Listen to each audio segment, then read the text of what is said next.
Hi friends, welcome to Raising Lifelong Learners. I'm your host, Colleen Kessler, and this is the podcast where I encourage you to trust yourself and your differently wired kiddos as you help cultivate their curiosity, encourage them to discover the world around them, embrace who they are wired to be, all while helping them discover their passions, interests, and raise them to become the amazing adults they're meant to be.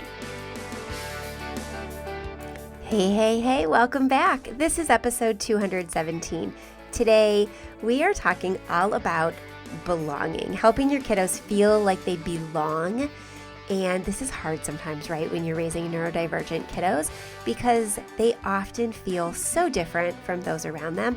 In fact, sometimes we feel different as parents of neurodivergent kiddos, and we feel like we don't really belong anywhere. So we're going to talk about that too on today's episode. In fact, today's episode is inspired because next month in the Learners Lab, if you're listening to this in real time, so if you're not, if you're listening to this on a replay, you can come back and check out our archives in the Learners Lab because we spent a whole month discussing this topic. But next month in the Learners Lab, we're talking all about belonging, and we'll be focusing on conversations and masterclasses and support systems to help our kids find a sense of belonging, to help cultivate that sense of belonging for parents of neurodivergent kids with integrator community, as well as some social and emotional skill building activities for kids, challenges where kids can earn badges, and some creative thinking activities to help our kids really know that who they are is who they're meant to be, and that when they find someone or a group to which they can belong exactly as they are, it's something to be treasured. It's going to be a really interesting and good conversation, and we're going to have so much fun in the lab next month diving super deep into that topic. So if you've been on the fence, watch for the lab to open up and join us so you can take part in all of the activities for this coming month as well. Special shout out before we begin to CTC Math, our season-long sponsor. We're so appreciative to them. All of their support is what makes this podcast and so many other things that we are able to provide be available to you. So thank you, CTC Math, for all of your support. Thank you too to Reading Eggs, our newest sponsor. We're so appreciative of them as well.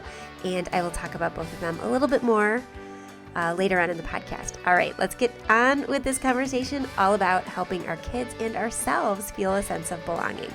Pop those earbuds in and let's get on with today's episode.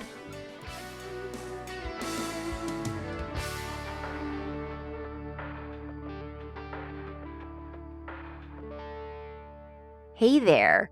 Okay, so next month in the Learners Lab, if you're listening to this as they are released, we are talking about the theme of helping our kids feel like they belong. This is something that it's a struggle, right, for families who are raising neurodivergent kids, because we often feel like we are square pegs in round holes, and we're trying to figure out where our people are, who our people are, where we fit, and then that's exacerbated when it comes to homeschooling. Now, I'm not an advocate of changing to fit the mold, and I think it's really important for our kids to know that who they are is who they're meant to be, and they're made for a beautiful and wonderful purpose. And so I want to talk about how to help our kids feel that sense of belonging while staying true to who they are. We talked last month in the community about helping our kids be their authentic selves and really find out who they are. And then next month, like I said, we're going to talk about just belonging. And I think that that's something that comes up a lot during the holidays because we're gathering with families, or we're watching other families get together, and we're seeing our friends get together, and we want to be a part of that. But oftentimes for our neurodivergent kids, we don't have, or they don't have that group or those people that are theirs, and they feel like they're missing out on something. I remember having a conversation at one of the conventions that I was at with a girl who was probably about 14, maybe 15, and she was so wise and so beyond her years in so many ways, and was quirky and delightful, and I just enjoyed talking with her. We had so many great conversations. She kept coming back to the booth again and again to sit down and chat with me when I was free. And she sat in on a couple of my talks, particularly the ones about anxiety and just neurodivergency. And I'll never forget, she looked at me as the convention was wrapping up, and her eyes were just swimming. She wasn't letting the tears fall, but they were just brimming with water. And she had these just big, beautiful eyes. And she looked at me and she said, "I've had such a great weekend talking to you, and I feel heard for the first time in a long time from somebody other than my own parents. And I just want to know, when am I going to find a friend? When am I going to find somebody that gets me and likes me and appreciates me?" And I gave her a hug, and I said, "I don't know. You may not right away, and that's okay." I remember being a quirky kid. I remember going to school, and I kind of like, I don't know, walked the line between a lot of different personas. I was a chameleon. I was a people pleaser. I still am a people pleaser. It's something that I still struggle with.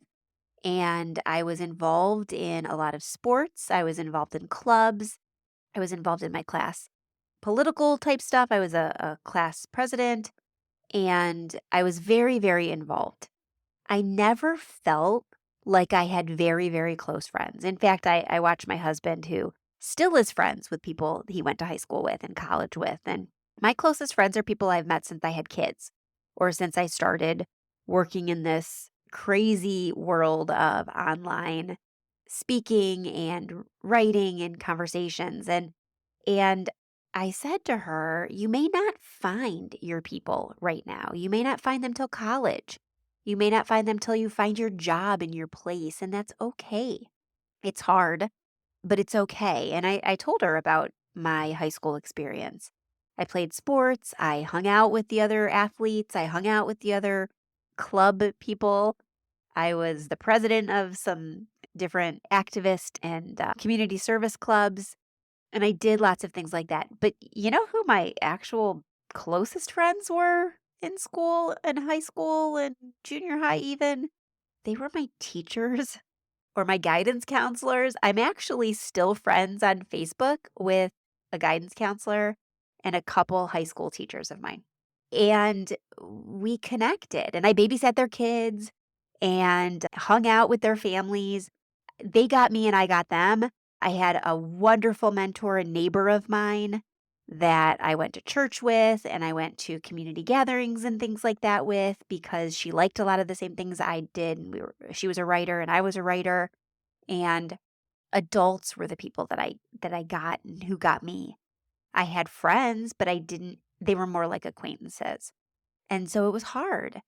But helping our kids feel like they belong is essential for their emotional well-being and their overall development, but can be quite difficult when it comes to neurodivergent kids. So, how can we help them when it's a struggle find their people or feel like they belong when they can't find their people? Because sometimes it takes a while and they just have to make do with who's around them, right? Or we have to figure out ways to get them in touch with people who will get them and enjoy them in different ways. The first thing that we can do with our kiddos when it comes to helping them feel like they belong is educate ourselves.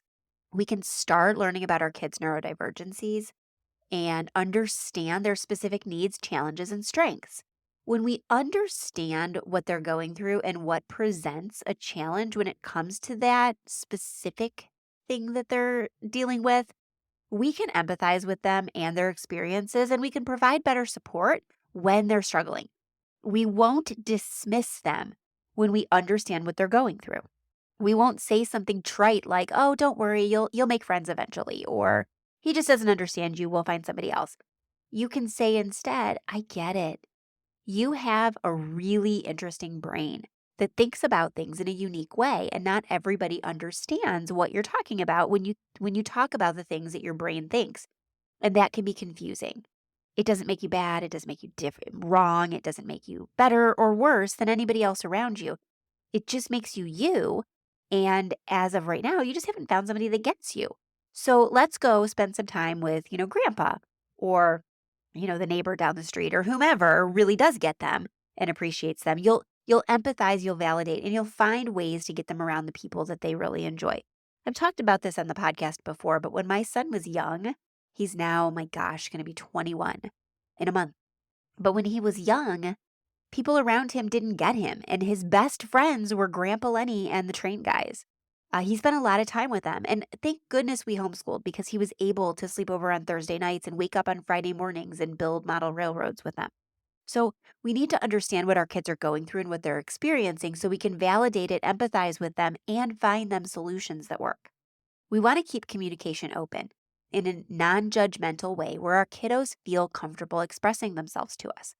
We want to encourage them to talk to us about their feelings, their experiences, any challenges they may face in whatever social situation they find themselves, whether that's auditioning for a play or being a part of a cast, being a part of a sports team, joining a club, Boy Scouts, something like that, or just being around family. Sometimes family doesn't get our neurodivergent kids. Again, that doesn't make them bad or wrong. It just makes them different, and that's okay. And it's not our responsibility to make them fit in just because our family's uncomfortable or doesn't understand them. We want our kids to know we're their safe place, and we appreciate them and get them and love them for who they are. We want to accept them and give them unconditional love. Showing our kids that we love and accept them for who they are gives them that safe space, gives them that knowledge that you're their safe person. When we emphasize that neurodiversity is a natural variation of human characteristics and there's nothing wrong with being different, they understand that they're made the way they are for a purpose. And who they are is who they're meant to be. We also need to advocate for our children. Advocate for our kids' needs when it comes to co-op or school if they're taking classes in a part-time way or whatever. The community with healthcare professionals, ensure that they have access to the accommodations that they need, the support services that they need, so that they can thrive. If they're struggling with a learning challenge, it's important to make sure that they understand that there's nothing wrong with that. It's who they are, it's who they're meant to be, and they're created for a purpose. So there is something good that's going to come out of it. There's something they're meant to do that needs their neurodivergence to thrive. Encourage them to be independent. Support your kiddos in developing independence and self-advocacy skills. Help them learn to communicate their needs and preferences to others. This sets them up for the future. It sets them up to be able to, like we talked about a couple weeks ago in episode 215, set boundaries and stick with them. When we encourage independence and self-advocacy skills, they are better equipped to go into adulthood and be more successful, be more resilient. We want to celebrate strengths.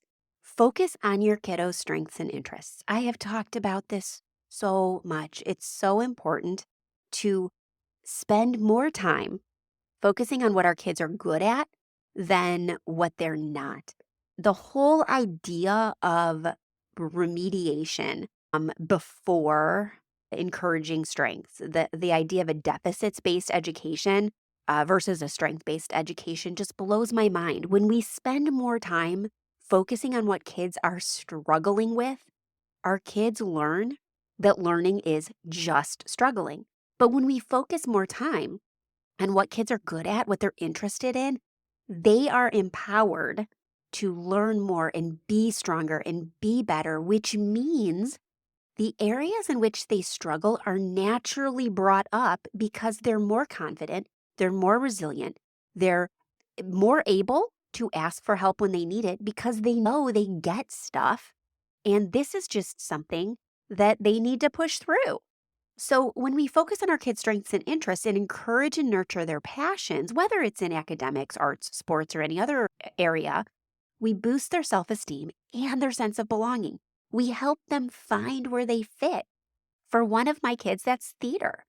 Focusing on her strengths and interests and passions has given her this huge, broad community that stretches all over Northeast Ohio because she's been a part of so many different productions. And so we want to celebrate our kids' strengths. Hey there. Okay, so I want to tell you a little bit more about CTC Math. We've been using it for a few years now, And I had a conversation with my daughter the other day. She came to me and she said, Mom, I was going to the next lesson in my math program. And she said, I looked at it and it's something that I already know how to do. Do you want me to go through and just keep doing it? That seems kind of boring. And so we glanced through the different lessons that were in the unit, and she did. She could tell me exactly what she knew and proved that she knew all of the stuff that was coming up over the next 10 lessons. So I said, okay, skip it. You don't need to do something that you already know how to do, and you just proved to me that you know how to do it. That's just one of the reasons I love CTC Math.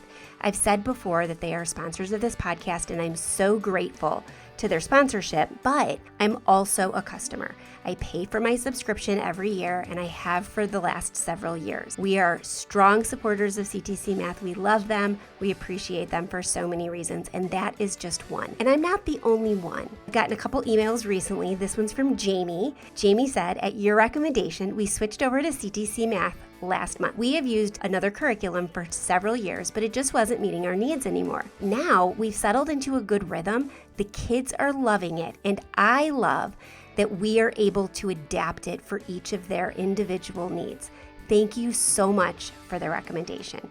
Jamie, I love that, and I was so excited to hear it because it just goes to show I'm not the only one who has had that experience from CTC, being able to adjust on the fly as our kids are learning. I love, love, love that. If you haven't had a chance to check it out, go to ctcmath.com. You will not be sorry. Okay, are you looking for a reading program for your kiddos that they are going to love?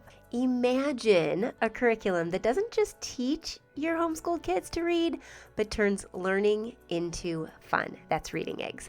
Seriously, it's designed for kids 2 to 13. It covers phonics, sight words, comprehension, spelling, and more, all backed by solid scientific research. It's trusted by over 20 million users worldwide. It's the go-to choice for homeschoolers everywhere. We have used it off and on throughout the years, depending on which kid needed what. And here's the best part. The program works at your child's level. It builds their confidence and helps them stay motivated. It's KidSafe certified, completely ad-free, and when you sign up, you get a free 30-day trial and get instant access to hundreds of lessons, worksheets, ebooks, and detailed reports with access for up to 4 kids. Seriously, 4 kids right off the bat and access to the whole program. You can try it full on out for 30 days without any commitment. You don't have anything to lose. You can make learning to read easy, fun, and nurture a lifelong love of reading along the way. Check it out at readingeggs.com/RLL. That's readingeggs.com/RLL. We want to facilitate opportunities for our kids to build relationships with peers, positive relationships when we can. So that might mean age peers, right? So my daughter who's into theater spends a lot of time with same age peers as well as adult peers because she does theater in community theater. So it's multi-age. But she's got a nice group of peers that are her age that are also interested in theater and music and a cappella and other stuff. And so whenever I can, I help facilitate those relationships and those opportunities to get together. But your kiddo may not have a same age peer they feel or group of peers that they feel strongly about spending time with. Peers does not mean same age only. Peers can be academic peers, peers can be interest level peers, peers can be anybody that they get along with and that get them in whatever way they get them. So for my son, when he was younger, that was Grandpa Lenny and his friends. It was a bunch of old guys who loved model railroads and engineering and the electrical part of model trains. So find and facilitate the opportunities that your kids need to build these peer relationships. This builds social skills. It organizes them. It helps them connect with others who share their interests and their passions. When it comes to our neurodivergent kids, it's important too to respect sensory needs. Be mindful of our kiddos' sensitivities.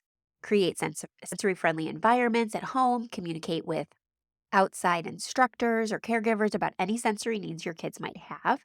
Help them when they can't advocate for themselves so that eventually they will be able to advocate for themselves when they have sensory needs. For one of my kids, that is overwhelm in situations where the noise level rises. And so we want our kids to be able to express that when they need to.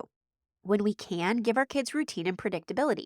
A lot of neurodivergent kids benefit from routines and predictability. So when we establish consistent daily things they can count on, they have a sense of security and stability. And that might mean groups and classes and times with friends happen on a specific day, at a specific time. Two of my kids are starting a class at a local farm. It's an equine science class. It's called Homeschooling with Horses. And they're going to be learning. They're going to do a little bit of riding. They're going to do a little bit of cart driving. They're going to do some painting, some artwork, some yoga, some mindfulness stuff, and then also some feeding and care, and then learn some science, some equine science. This is something that's going to happen every week at the same time for 2 hours, whatever the weather is, unless it's like dangerous weather. And they're gonna have this group of people that they're gonna get together with and the consistency of the routine to count on. When you need to, when it's becoming a struggle and you're worried that your kids aren't getting what they need or they are struggling to make and maintain relationships, seek out professional help. Seek guidance and support from therapists or psychologists, others in the community maybe who have neurodivergent kids, maybe some teachers who have worked with them, if you have a co-op that you're a part of, somebody else who can provide insights and strategies to help you out. We have had kids over the years see child psychologists and therapists for various reasons. I have seen a therapist before. There's nothing braver, I think, than recognizing when you need more help and then seeking the help. So seek the help when you need it. If it's a sensory challenge, seek out an occupational therapist. If it's a physical challenge, seek out a physical therapist. If it's a behavioral or a cognitive challenge or a psychological one, seek out the help of a psychologist or a counselor. Likewise, back to the idea of helping our kids and supporting their strengths and their interests and their passions. If you need help finding other opportunities in an area that your kids are thriving in, then seek out professional tutors for that. You know, my kiddo who is into musical theater sees an acting coach. She sees a voice coach. She sees a dance coach. She's getting the support there. And in doing so, she's meeting other kids in those teachers, those coaches' studios. So she's building relationships in that way. Avoid stigmatizing language. Be really mindful of the language you use when discussing your kiddos and their neurodivergence. Avoid negative terminology. Use language that promotes understanding and acceptance. Help your kids understand in an age-appropriate way what's going on with them. For very young kids, I talk about brain wiring. Your brain is wired in a way that's maybe different from others. It's not bad. It's not wrong. It's not broken. It just is. It means you look at the world in a unique way. And that's so cool, because wouldn't the world be an incredibly boring place if everybody looked at the world in the same way? So it's amazing that your brain is wired in this cool, unique, and creative way. Let's figure out how your brain works best so that we can help you get the things that you need. And then as kids get older, give them the language and the terminology that they need to understand what's going on in those differently wired brains. Promote inclusion whenever you can. Encourage inclusive activities and behaviors in your family and in the community that you're a part of. Teach your kids about diversity and the importance of respecting and including everyone, regardless of their differences, so that they understand how to be more accepting. Therefore, they will be accepted more because they'll get to know all sorts of different people and not focus just on the things that they're looking for. Encourage them to learn about everybody around them. Remember, too, I've talked about this before. I've got whole episodes about it, and I'm going to talk about it again. You have to remember to take care of yourself when you are facilitating these relationships, when you're trying to help your kids find a sense of belonging. Here's the thing. Self-care isn't eating bonbons and taking bubble baths, though it can be if that's what you love. But it's crucial. If you're not taking care of yourself, nobody is.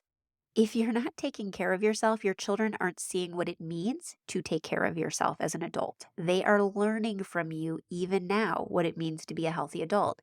And caring for a neurodivergent kid, homeschooling a neurodivergent child, can be challenging and overwhelming. You have to prioritize your own well-being whenever you can, or you won't have anything left to support your kid.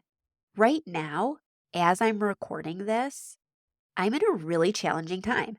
I've got multiple kids who have multiple challenges going on, and I am struggling. I've got a lot on my plate.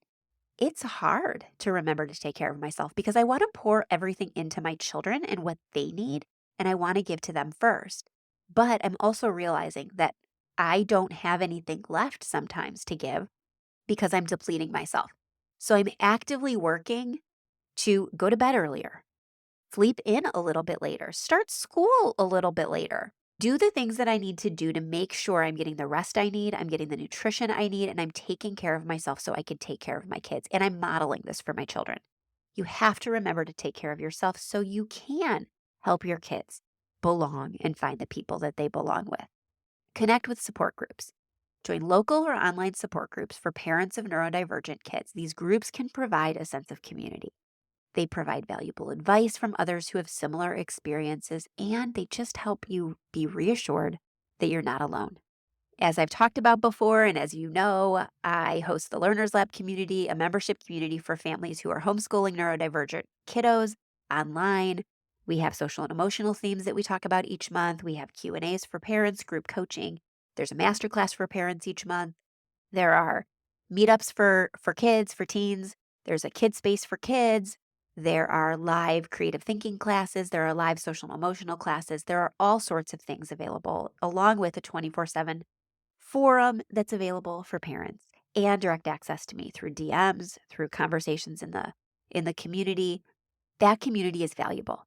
If you don't have the opportunity or the time to join an online community like the Learners Lab right now, that's okay.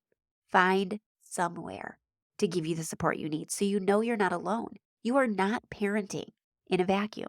You are not homeschooling in a vacuum. You are not the only one homeschooling challenging kids.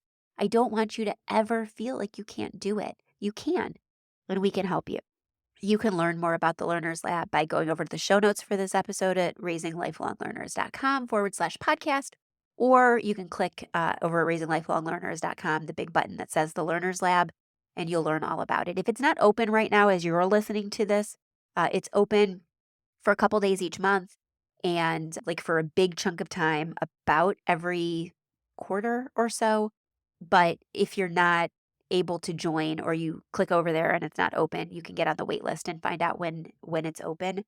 But we are there for you, and we're there to help you in your homeschooling journey with your kiddos. Finally, the last thing that I want to tell you and remind you is to have patience and flexibility. Be patient with your kiddos and their progress. Remain flexible in your approach. What works right now may not work later. It may not work down the road. What works changes over time, so be willing to adapt your strategies as needed. The most important thing is to help our neurodivergent kiddos feel like they belong by giving them love, understanding, and a commitment to providing the necessary support needed to help them thrive in a world that's not always accommodating. Every kiddo is unique. Tailor your approach to your child's individual needs and preferences, and remember, you're not alone. You've got this. I'm so proud of you. You're a great parent. Do not ever forget this. You are the absolute best parent for your child. Your child is yours for a reason. Nobody could parent your kid better than you can. Trust in that, and you're already on top of things. Again, I'm so proud of you. Thank you so much for listening. Check out the show notes, raisinglifelonglearners.com/podcast. You can find links to other resources that can help you through this challenge. Special shout out and thanks to our sponsors for this episode, CTC Math and Reading Eggs. Check them out at ctcmath.com and readingeggs.com. Thank them for sponsoring the podcast. Come back, join us, same time, same place next week with another episode. I hope you have a great one. Enjoy your kids. Bye for now.